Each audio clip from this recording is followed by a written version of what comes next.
May the road rise up to meet you, and the wind be on your back. May the sun shine warm upon you, and the rain fall gently down. Hello, welcome back. Today we're at week 37 of the series that will cover days 245 to 251. Or if you have the edition of the Road Rising that follows the calendar, then you'd be looking at September 2nd to September 8th. The summit of the mountain is getting closer, and the enemy's relentless attempts to turn father and son away are continuing. So far, the lambs known as anger, scapegoat, and denial have tried to block the way, offering reasons why this journey is foolish at best, deadly in the extreme.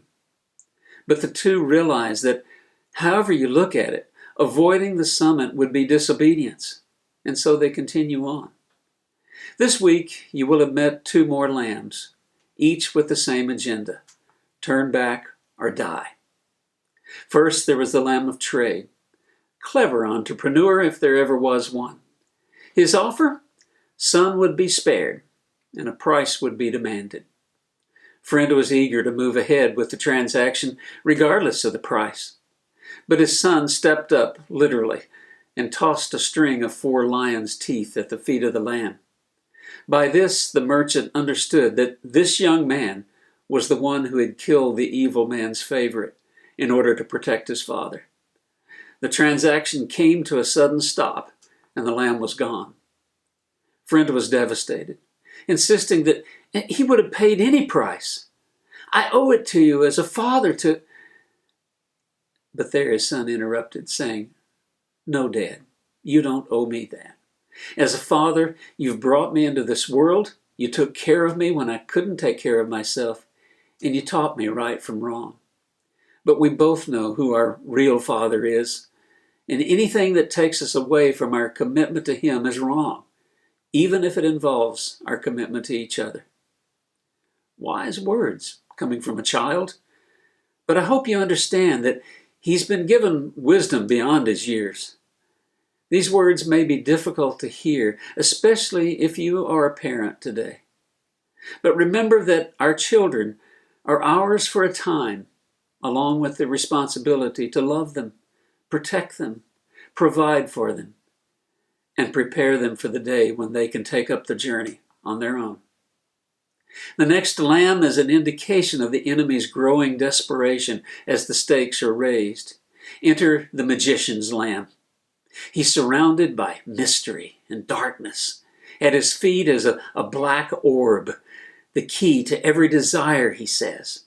All he must do is reach out and take it, a demonstration of his resolve to allow the magician's power to work. It's a pivotal moment. I need to read from the account. September 7th, day 250. Why do you wait, mortal one?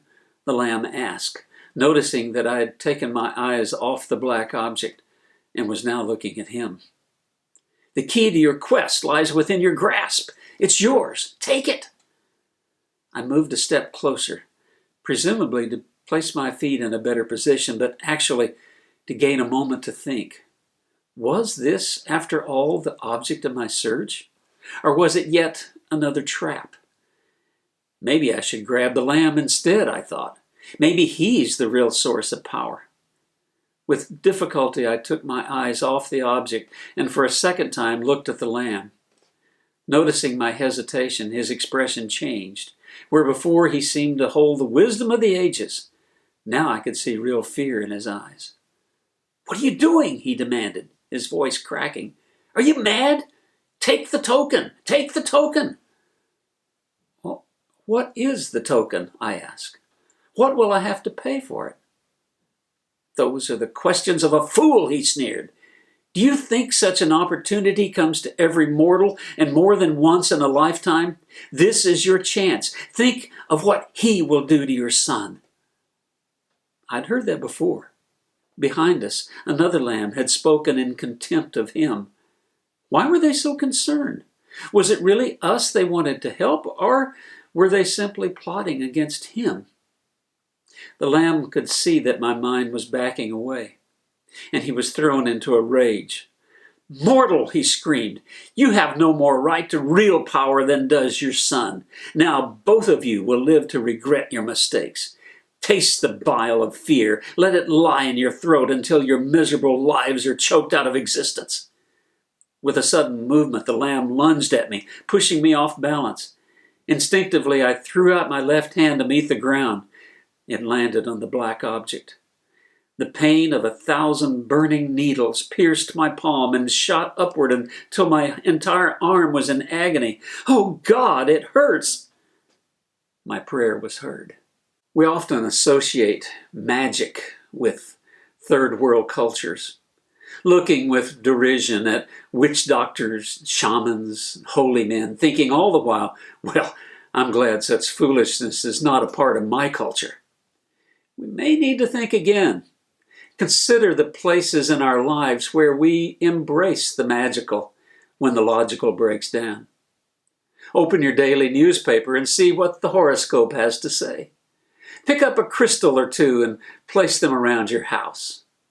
Oh, of course, you don't believe in that stuff, but you listen with interest when someone testifies to miraculous healings when there was no other explanation. Especially in times of desperation, we find ourselves willing to turn to any medium, any alternative, if there is the slightest hope of achieving our desires. And the enemy has plenty to offer. And the beauty of it lies in the understanding that by looking to that power beyond yourself, you don't have to recognize the real power which comes from your Creator.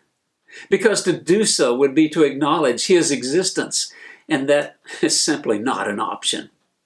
If there is a God, we think, then He knows me and what I've done. Without a doubt, there is power outside of ourselves, plenty of it. And some of that power is claimed by those who are in rebellion to God. You take hold of that black orb at your peril. Be safe this week. Don't listen to anyone who would take your eyes off God, even for a moment. Y'all come back now, here? My son and I both came to a stop. He must have heard it too. That third source from somewhere nearby. For more than a minute, we both held our breaths, all our senses tuned to detect the slightest intrusion.